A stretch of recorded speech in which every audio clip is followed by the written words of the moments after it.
What up, everybody? What up, everybody? What's up, everybody? Welcome back to another episode of AC Reviews the World. I am your host, AC the Engineer, and it's time to get into the show. You know how I like to do it. Let's jump right into it. The first topic we got to go over to today is we have some breaking information where it seems like the judge from the Karmelo Anthony case has been removed.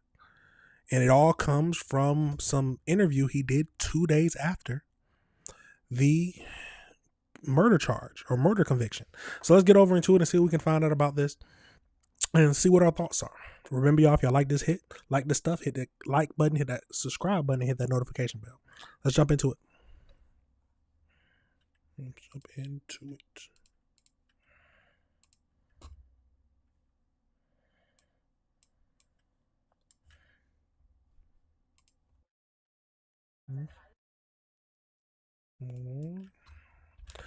Let's get where the judge at the center of that high school track meet stabbing trial has been removed as the convicted teen is appealing his conviction.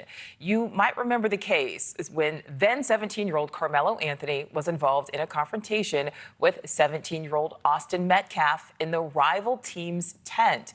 That altercation turning deadly, with Anthony stabbing Metcalf. He claimed it was self-defense, but he was convicted of murder and sentenced to more than 30 years in prison. Anthony is black, Metcalf was white, and this case has sparked massive backlash, dividing the community, especially along the lines of race.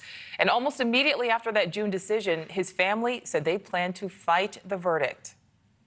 You say I'm upset? Hell yeah, I'm upset.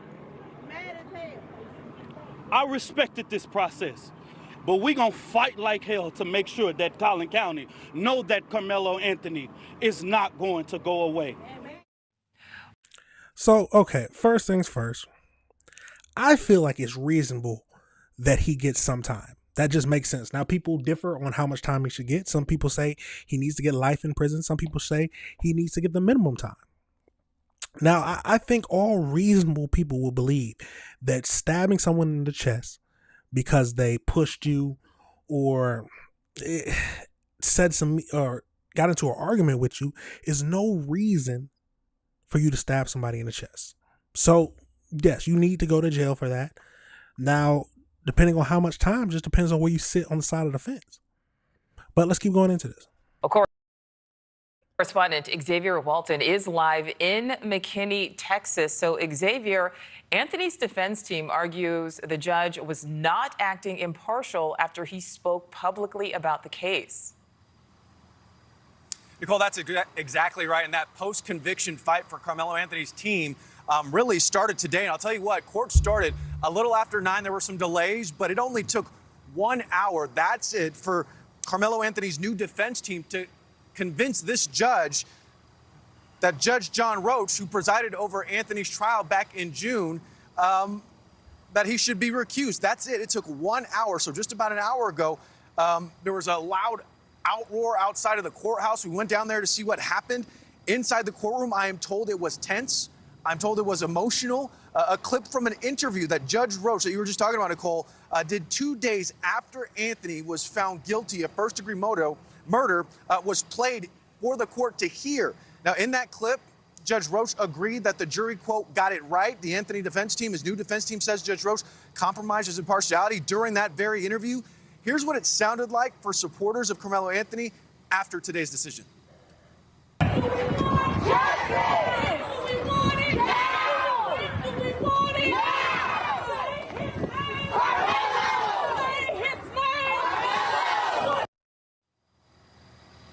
Now, Roach has defended those restrictions that he initially put in place when it comes to media, cameras, and audio in a written statement, saying the overwhelming focus on my ruling regarding the media in the courtroom was to protect the process, witnesses, and jury. And that's one of the things at the forefront for the defense, saying that Roach would not allow these things. A visiting judge from South Texas named Sid Harrell, that name may sound familiar.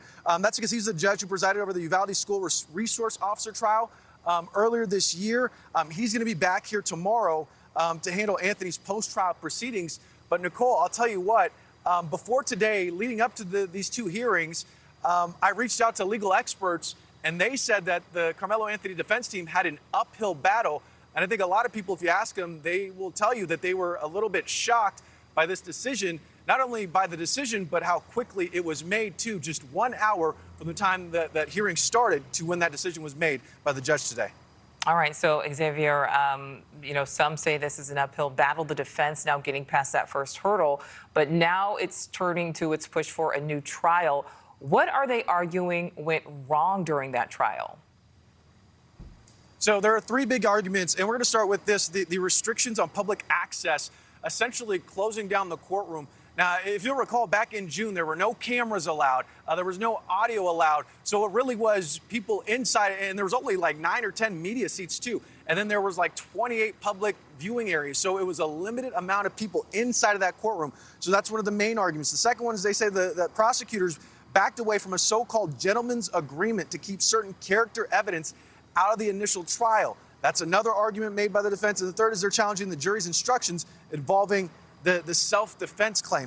Now, the prosecution, Bill Werski, he did put out a statement saying the jury, heard extensive evidence over the course of the trial. This is back in June, obviously, returned a unanimous verdict. We remain confident in that verdict and the fairness of the proceedings. So obviously, both sides are sticking to their guns here. But the hearing on Anthony's request for a new trial is set for tomorrow at 9 a.m. As we're looking at these live pictures, there's still some people out here. But I'll tell you what, as soon as that decision came down, Nicole, you heard a loud roar from outside of the courtroom. And that's when we went down there. First hurdle for the Anthony team today, second hurdle tomorrow, potentially a new trial. We'll have to wait and see. I should also mention there were families from both sides, both the Metcalf family and the Anthony family, inside of that courtroom 2 months following that guilty verdict. Of course. Nonetheless, very emotional. One hurdle today, another hurdle certainly going to be emotional again tomorrow. Now, I don't understand because the defense, so there are 3 points that we talked about, or they just mentioned. The first one was saying that there was no media coverage. How does that affect the trial? Just because it just seems like I don't see a reason why that would be wrong. It was a high intense trial, and there was a lot of rumors going around. So people didn't want people to just run with stuff and then get an idea in their mind, or the jurors get an idea in their mind before anybody else did, or before all the evidence is presented. So that doesn't make sense to me. The second point they made was that the judge they broke a gentleman's agreement. Now that they would remove or not talk about certain character aspects. I wonder what that is, what character aspects that is. But you can't, a gentleman's deal isn't going to be held up in court. It's as simple as that. And the third one is simple, that they believe that it's a crazy thing to think about. They believe that Karmelo Anthony, hold on, let's hear it one more time, because they were a little bit shocked by this decision, not only by started to win. This is an uphill battle, the defense. Now, what are they arguing? Arguments, and we're going to start with this. If you'll recall, back in June, there were no cameras, limited amount of people inside of that courtroom. Argument made by the defense, and the third is they're challenging the jury's instructions involving the self-defense claim. Now, the prosecution. Okay, so that they're challenging the argument or the jury's instructions for the self-defense. I don't know. That sounds like that could be a big question mark. So we'll have to wait and see about that. Let's get over into the AI breakdown, y'all, just to see what else we can find out about this case and see what our thoughts are. So we know that the visiting judge, Sid, has officially recused the trial judge, John Roach Jr., from the Karmelo Anthony trial. The ruling occurred on August 19th, 2026, ahead of the upcoming hearing where Anthony's defense team will argue for a complete retrial. The retried judge has been Judge Michael Siddix, has been assigned to step in and oversee the case. So the defense successfully argued that Judge Roach compromised his appearance of impartiality. 2 days after sentencing, he did a televised interview stating that he believed that the jury got it right. So Judge Sid ruled that the evidence was enough that Roach's impartiality might reasonably be questioned by a member of the public. So the prosecutors argued that Roach did nothing. The prosecution argued that Roach did nothing wrong and was simply protecting minors and trial integrity from the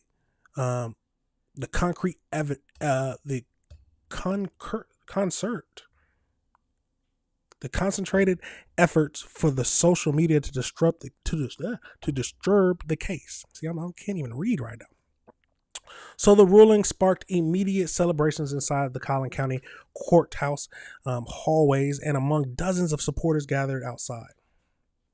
So we know that a new hearing is scheduled for tomorrow. The new hearing to see if they can go with the retrial is scheduled for tomorrow. So the main things he said, so he clarified that his decision was not a punishment or a finding of misconduct. He says, according to the reports from the courthouse, he explained that the high legal threshold for recusal. So it is a very high bar to recuse. I served on the Judicial Conduct Commission. I believe he could be fair in this matter. So he noted that whether Roach could personally remain fair was not the test. Instead, the Texas law dictates that the decision must be made from the perspective of an objective third party, a reasonable member of the public. So from the external viewpoint, Hall concluded that Roach's post-trial television interview created an outside perception that his impartiality might reasonably be questioned. So his actual comments stem from what he did on a local news station. Where is he at? In that interview, he defended his controversial courtroom restrictions and validated the guilty verdict.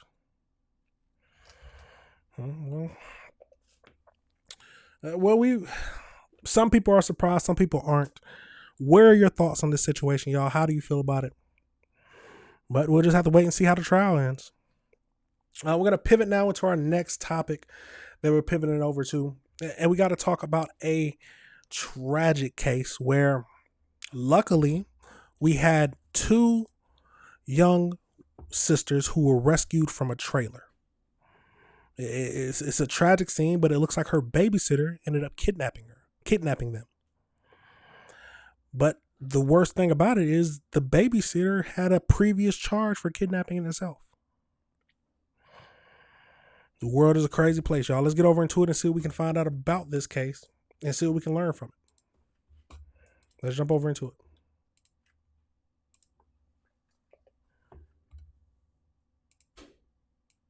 New details regarding the alleged abduction out of Fulton County. I'm Brooks Baptiste. And I'm Syria Sandlin. The suspect, Lakeisha Brown, faces several charges after police say she kidnapped two little girls. Atlanta News First Niamani Watson is live from the Fulton County Jail. So, Niamani, arrest warrants show the woman posed as a babysitter on Facebook to get close to the family. Yeah, that's right. The mother says she met Lakeisha Brown on a Facebook group for moms. Police say Brown spent the last year building a relationship with the children's mother. Now Brown faces charges of kidnapping and cruelty to children. She was scheduled to make her first court appearance about 30 minutes ago, but she waived that right. Now, police say Elisa Redding reported her daughter's 11-month-old Nora and 4-year-old Zola missing on Sunday. According to warrants, Redding let Brown babysit Saturday night. Brown said she was taking the girls to Walmart in Candy Utopia. They were supposed to meet at Redding's grandmother's house afterwards, but Brown never showed up. Investigators say the FBI used cell phone ping technology to track Brown to the Gateway South apartments on Sylvan Road, where police found the girls inside a tow trailer. Warrants state the trailer had no air conditioning and was in no condition for children, which led to the child cruelty charges. Police also say this is not the first time Brown has been arrested for kidnapping.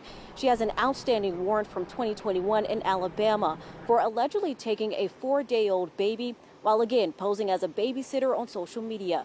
Redding says she was shocked to learn Brown had done this before. I found it out when we was in the investigation room. My sister looked it up on her phone, and she showed it to me, and I read the comments and stuff, and they was telling what was going on. And everything she did to that girl, she doing it to me now. That must be insanely heartbreaking for the mother to find out.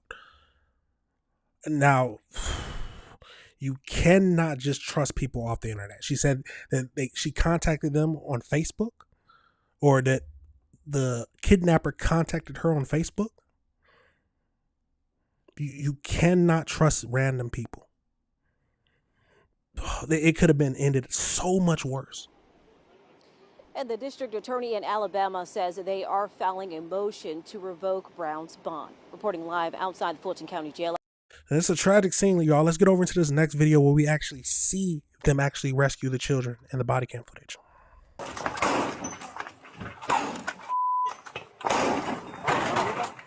Hey, we got bolt cutters. We got bolt cutters. Give them cover. Give them cover. Come on, G. There we go. 1, 2. Yeah, that's okay. All right, come back.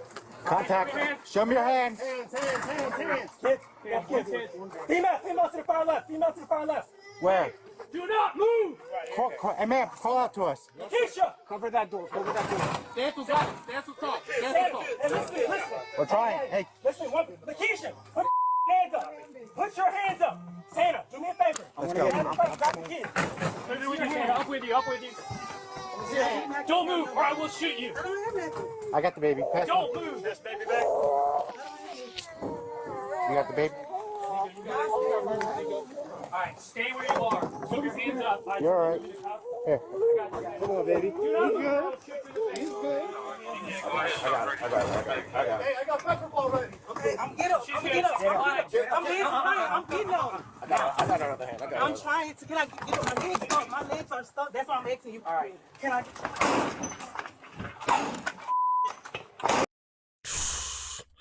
Absolutely crazy situation, y'all. Let's get over into this next one and just go more detail. Show me your hands. Hands. Kids. Tonight, a heart-pounding arrest and rescue captured on police body camera. Do not move! Watch as Atlanta police close in on Lakeisha Brown hiding inside a trailer that authorities described as unclean and unsuitable for human habitation, with 2 little girls she's accused of kidnapping. You can hear the children crying in the background as officers issue their commands. Put your hands up! Watch as the officers move in and take custody of the children. Don't move or I will shoot you. The dramatic scene unfolding Monday after police were alerted by the mother that Brown, her babysitter, had abducted her children when she failed to return them, triggering an Amber Alert. Officers tracking Brown to this trailer after hearing a baby crying. I got the baby. The mother, thought that she was leaving their children in the care of somebody she could trust. Okay, I'm get up. Police say Brown is accused of kidnapping a 4-day-old baby under similar circumstances in 2021. That baby also later reunited with his mom. Authorities now moving to revoke her bond in that case. Today, Brown waived her first appearance before the judge, meaning it's unclear where she will be held. As for the 2 little girls, well, they're back reunited with their mother and said to be in good health. How do you do something as despicable as kidnap a 4-day-old child? You cannot leave your children with just anybody. I know the mother thought she could trust her, but times are too crazy nowadays. You have to be vetted. You got to be careful. This could have ended terribly. So let's get over into the AI breakdown, y'all, just to find out more information about this whole case. Let's see what else we can find out. So Lakeisha was arrested and charged with kidnapping of 2 young sisters after allegedly locking them inside of a sweltering tow trailer in the southwest Atlanta. Investigators revealed that Brown was not the child's mother, but a trusted babysitter who met the mother through Facebook group for pregnant women and spent a year gaining her trust before the abduction. So the suspect is 42 years old. She is facing 2 counts of kidnapping and 2 counts of first-degree cruelty to children, an 11-month-old and a 4-year-old. Those were the ages of the children. The mother permitted Brown to babysit the girls on Saturday evening, August 15, 2026. When Brown failed to return them, the mother attempted to reach her. Brown provided false information, claiming they were in a semi-truck accident and that the hospital had separated them. The mother reported them missing, triggering an Amber Alert. On Monday, August 17, 2026, Atlanta police and the FBI investigators tracked her down using her cell phone data. Fugitive detectives searching the apartment complex heard a baby crying inside of a locked tow trailer. And it was locked from the outside too, which is crazy. So I don't know. No, that's a good point. Hold on, how was it locked from the outside? Yeah, that's something we got to think about. Officers used bolt cutters to break the lock, rescuing both children and arresting Brown. The trailer had no air conditioning, only an overhead ventilation system, and the outside temperature reached 97 degrees that day. Fortunately, the children were safely recovered and transported to the hospital. Authorities confirmed that this is not her first kidnapping. She has an active outstanding warrant for 2021 in Alabama, where she has allegedly posed as a babysitter again on social media to kidnap a 4-day-old infant. Alabama prosecutors are now moving to revoke her bond for failing to appear at her trial in that case. There are too many crazy individuals in this world. So let's go into a little bit more details about that 2021 kidnapping case. So in Alabama, she was involved in an identical crime, basically. And she ended up kidnapping Kamarion, 4-day-old newborn infant, at the home of 600 block Jerry D. Coleman Street in Fairfield, Alabama. Brown posed as a family friend and offered to help care for the newborn and his mother. While the mother was resting after not feeling well, Brown abducted the 4-day-old infant from his playpen. Following public tips, the police located Brown and found the newborn safe at a home in Woodward Estate neighborhood in Alabama. Brown was indicted in the Jefferson County, Alabama on first-degree kidnapping charges. Brown initially pled not guilty and was released after posting bond. However, she failed to appear for her scheduled jury trial in May. Following her failure to appear, she became a fugitive with an active outstanding warrant. Arrest warrants filed by the Atlanta Police Department note that the two cases share an identical pattern, using social media groups to build trust with the vulnerable mothers before stealing their children. That is the scariest thing I've heard in a long time.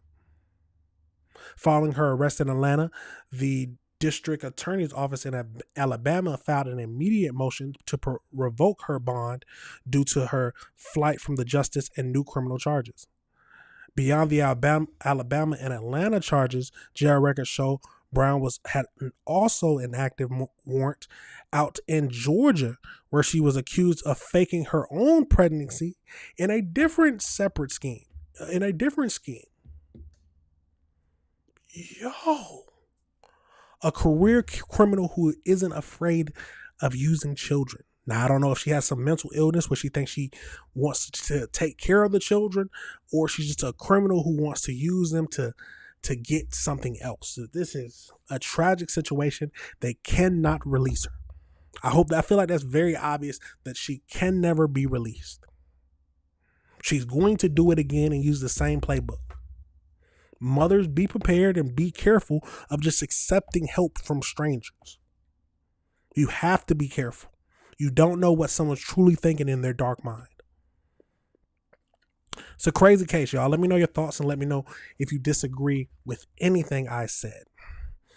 Now, we got to pivot over to another case, which is honestly just as tragic.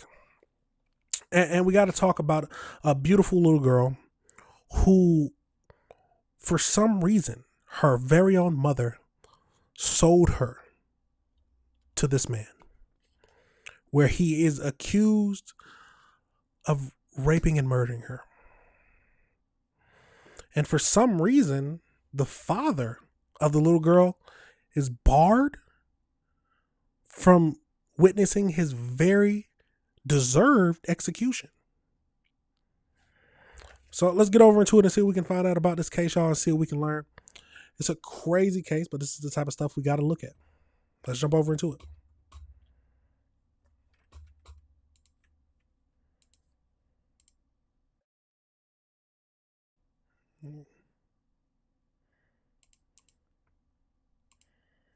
Let's get into it.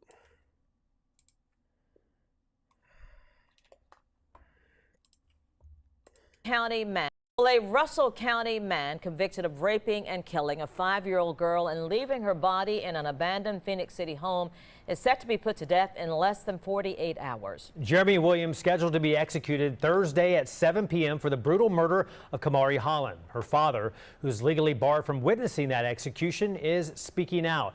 Newsletter 9's Gabriella Johnson joins us live in studio after sitting down with Corey Holland. And Gabriella, his daughter's killer will be put to death, set to be put to death in Atmore, Alabama Thursday. What's keeping this father from being there and getting the closure he says he needs? Barbara, Jason, we've reported Corey Holland was indicted by a Russell County jury back in 2022 and accused of violating a custody order by allowing Kamari to go with her mother, who did not have custody at the time. Holland says despite that poor decision he regretfully made, he should be in the room to witness the man who admitted to raping and killing his little girl take his last breath.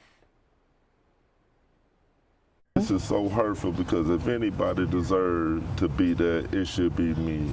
That nobody gonna be in that room love the Kamari more than me. A father's grieving journey will miss a step of closure this week. Corey Holland will not be in the audience of the execution of the man who raped, drugged, and killed his daughter Kamari in December of 2021. 5 years ago, 41-year-old Jeremy Williams committed those violent acts against Kamari. He pleaded guilty and requested the death penalty during his sentencing in April 2024 and was moved to the front of line. Officials say Holland violated a custody order by allowing Kamari to go with her mother, who did not have custody at the time. Holland says he wanted the proper childhood for his children, including to see their mother, and that's why he violated it. And not to put that monster on a pedestal, but I always thought she loved my kids and would never let anyone harm them. And I want to iterate again that I never knew she was doing hard drugs. He pleads his innocence from what he calls a bogus charge. I was at my daughter's funeral, all her birthday celebrations, for the community, the rallies I attended for our youth, the news interviews. I was front and center because I knew my innocence and my conscience is clean, knowing I love my kids with all my heart and would never knowingly put any one of them in harm's way. Holland says he never wanted his charge to outweigh what's important, Kamari's life. It was getting justice for my princess and everything else behind that. And he a monster and she a monster. Psychopath, both of them. Like, nothing I have nice to say about them because what. It has to be hard. I can't imagine the pain going through that father's mind.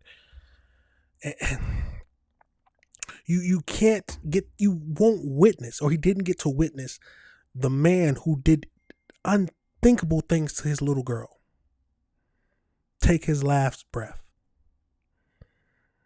Now, luckily, she has been given the proper justice, but I think any father would want to be there. It's a crazy situation. Let's keep going. They did is unthinkable. Jeremy Williams will die by lethal injection at William C. Holman Correctional Facility Thursday in Atmore, Alabama, like we mentioned. Now, Corey Holland prepared a full statement in response to not being there to witness the execution. We will have it on our website. You can watch it for free on WTVM mobile news app, and it will be on our website, like I mentioned. Now, let's get over into one more video about this, because this is a crazy situation. Alabama has executed a man who carried out unthinkable crimes against a little girl from Georgia. Jeremy Williams died by lethal injection tonight. He confessed to raping and killing 5-year-old Kamari Holland from Columbus in 2021. Details of what happened rattled that community across Russell County, Alabama, where he committed the crimes. The sheriff there said the execution was a big part in securing justice for the victim.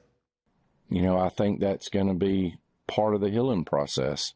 And I know that sounds crazy to think that the death of one person can heal, but I think it's closure. And I think the victims of people who do these types of crimes have to have closure. Now, I will say some people deserve to be put to death. That's what I believe. Now, some people are truly against the death penalty, but I think there are crimes that are so bad to where you shouldn't be allowed to walk around or breathe the same air as the rest of the people around.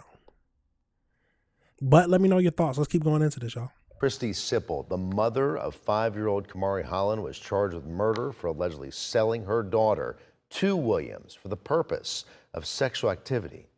Williams also confessed to a series of other violent crimes against children, including his own child. Yo. You deserved everything you got. You also did it to your own child. The mother deserves what she's going to get. But you are a true monster and should not be here. So I'm happy that they executed you, because that is crazy. Let's get over into the AI breakdown, y'all, just to wrap this all up and see what else we can learn. So, as we talked about in Alabama, father Corey was legally barred by the prison officials from witnessing the August 2026 execution of Jeremy Williams, the man who raped and murdered his 5-year-old daughter in 2021. So in December 2021, her mother, Christy, sold the 5-year-old girl for $2,500. Williams subsequently drugged, sexually assaulted her, and murdered her. Williams pleaded guilty to the charges and explicitly requested the death penalty during his April 2024 sentencing. He was scheduled to die by lethal injection. He requested the death penalty.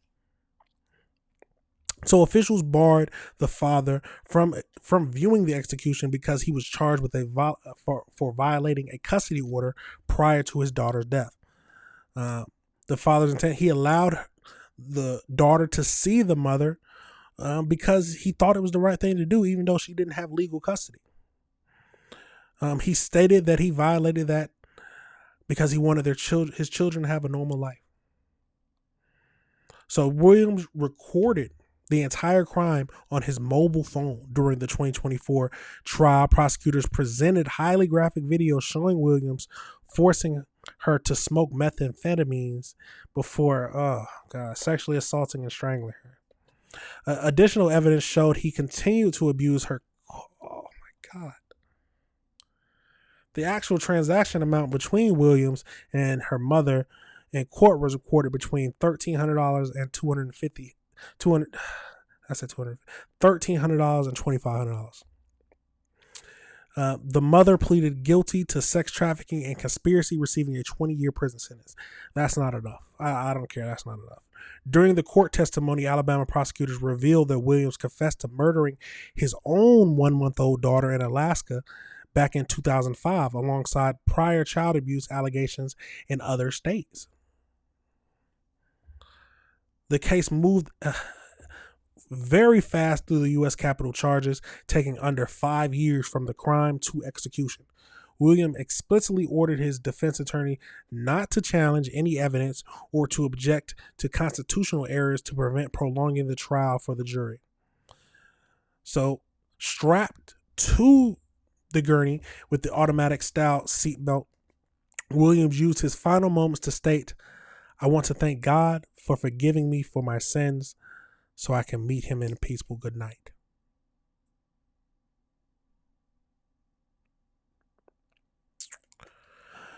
This marked Alabama's first execution since 2026. It took place on a rare day of coordinated capital punishment as Alabama, Oklahoma, and Tennessee all carried out executions on August 13th, 2026. The first time 3 states executed prisoners on the same day was back in 2010.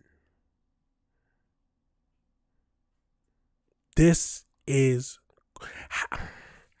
honest. Oh my God. I can't imagine being a father. And if I would have heard him say that out there, all I want to say is I want to thank God for forgiving me for my sins so that I can meet him in peace. Now, I'm a Christian now, but that's hard to think about, y'all. That's truly hard to think about. But let me know your thoughts on that situation, y'all. Let me know if you disagree with anything I said. That's a crazy situation. But this is the type of stuff we got to look at, y'all. It's a tragic situation. We're going to pivot now into our last topic. We're going to go over, and we got to talk about something that's on everybody's minds, something that a lot of people's talking about. So we got to talk about this man. This man is currently being arrested because he used flock cameras the way everybody was worried about. He ended up tracking his estranged wife over 717 times in a 21-month period. Yes, and that is why everybody's scared. That is why everybody's scared. So let's get over into it and see what we can find out about this case, y'all, and see exactly how much time he will actually get, or if any at all. So let's jump over into it and see what we can learn.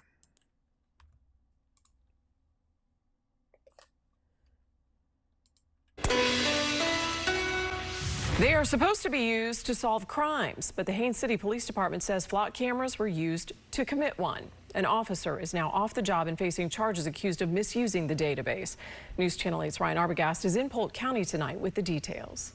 There's flock cameras at every corner of this intersection here in Haines City, north, south, east, and west. They're supposed to track license plates to prevent crime, but for one cop, they were a tool to stalk an ex-lover. 717 times. That's the amount of searches Haines City Police says Officer Christopher Goodson used these flock cameras across the city he was sworn to protect to keep virtual eyes on his ex-wife. The illegal use of the dozens of automated license plate readers happening for over 2 years. That's not his job. And he took advantage of the system, the equipment that was at his disposal, and he knew it was wrong. St. Pete's Carl Gunn has been covering cameras from a distance for weeks to prevent cyber surveillance just like this. I myself get angry.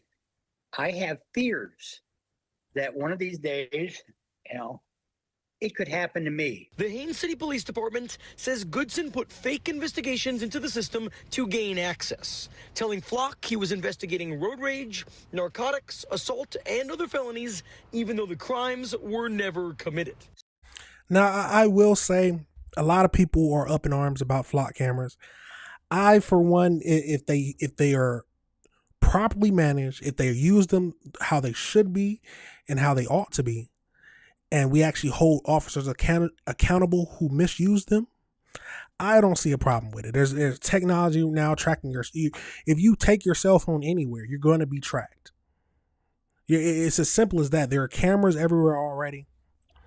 So, but the main thing is they use them properly.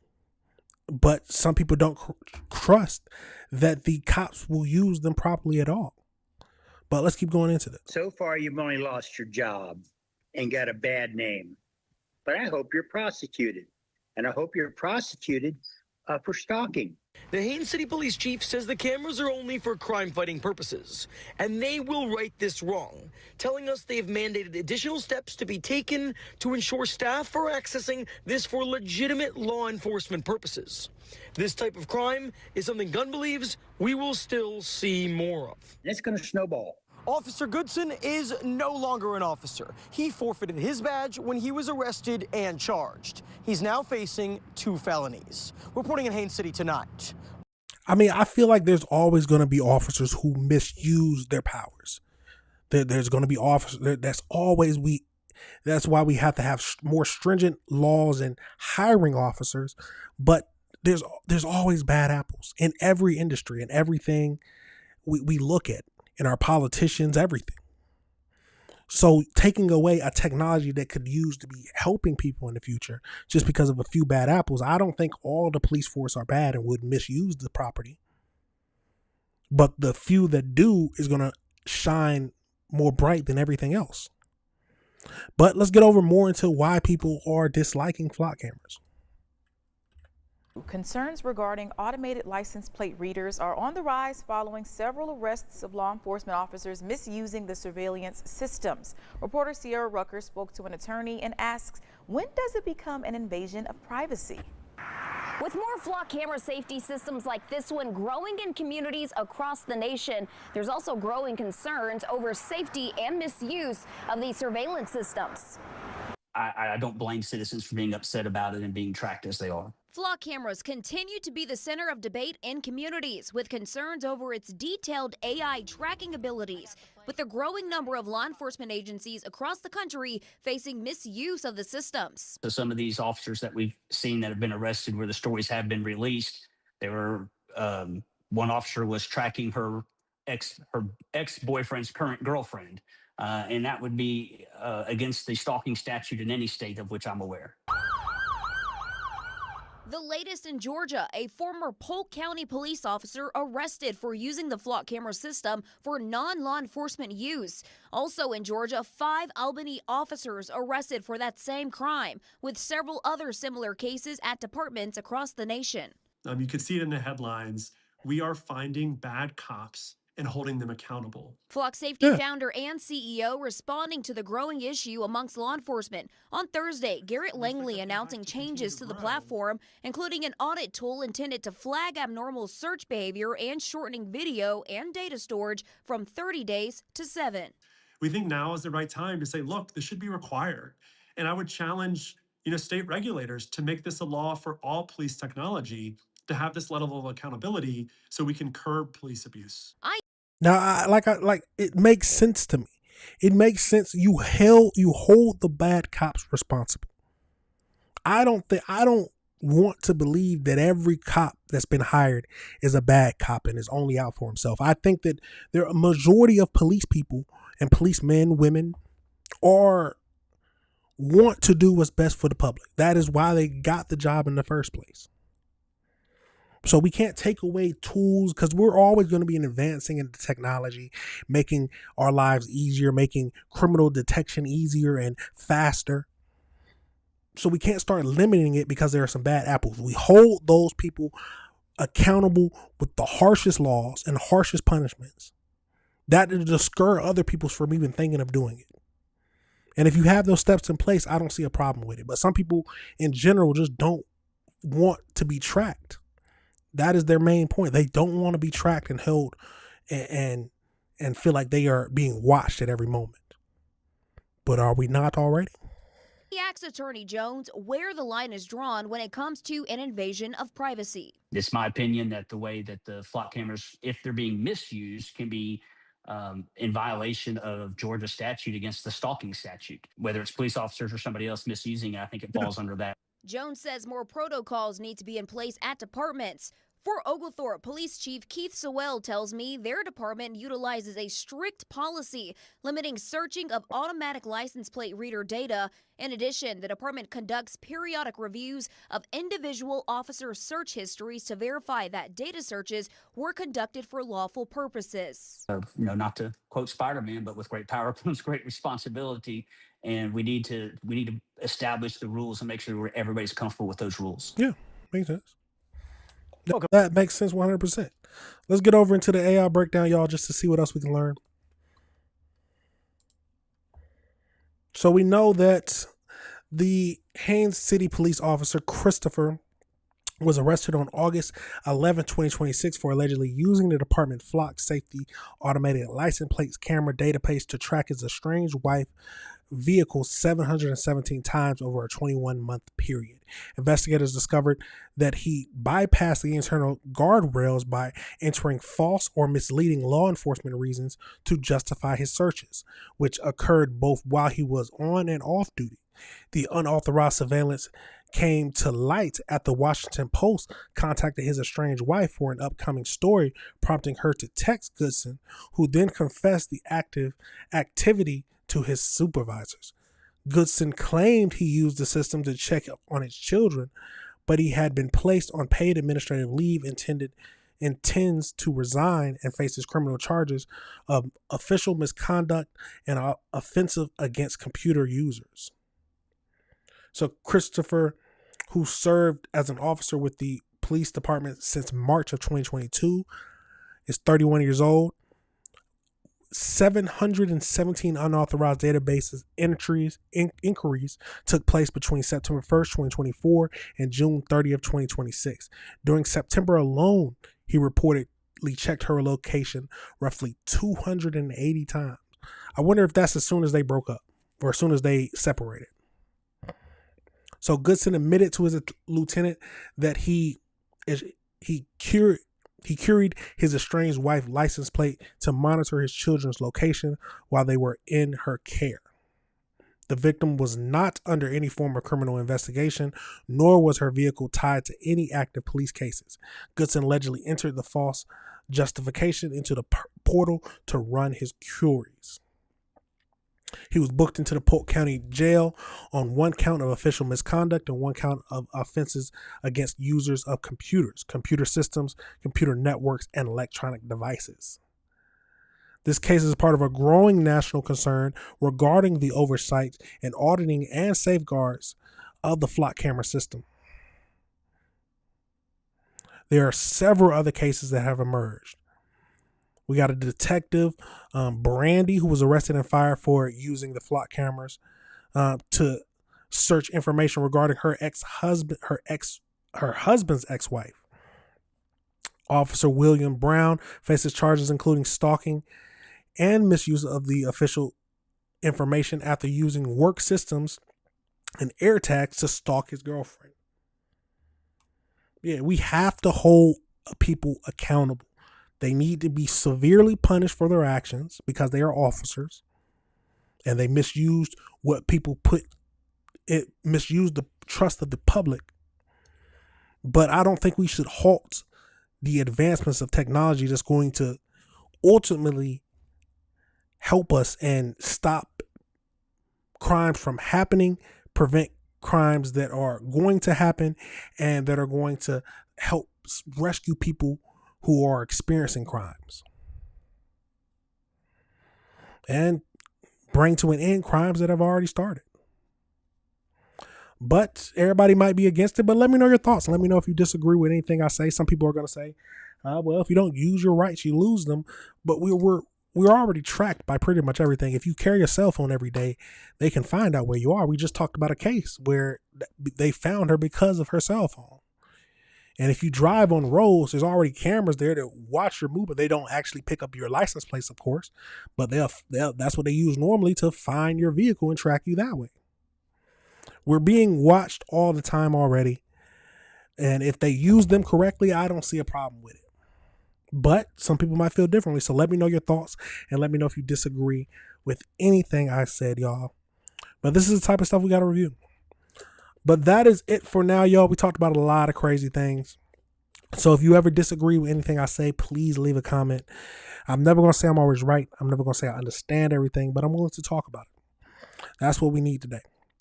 And if you like this type of content, y'all remember the best way to show your support is to hit that like button, hit that subscribe button, and hit that notification bell so you can be up to date on all the videos because I drop every single day.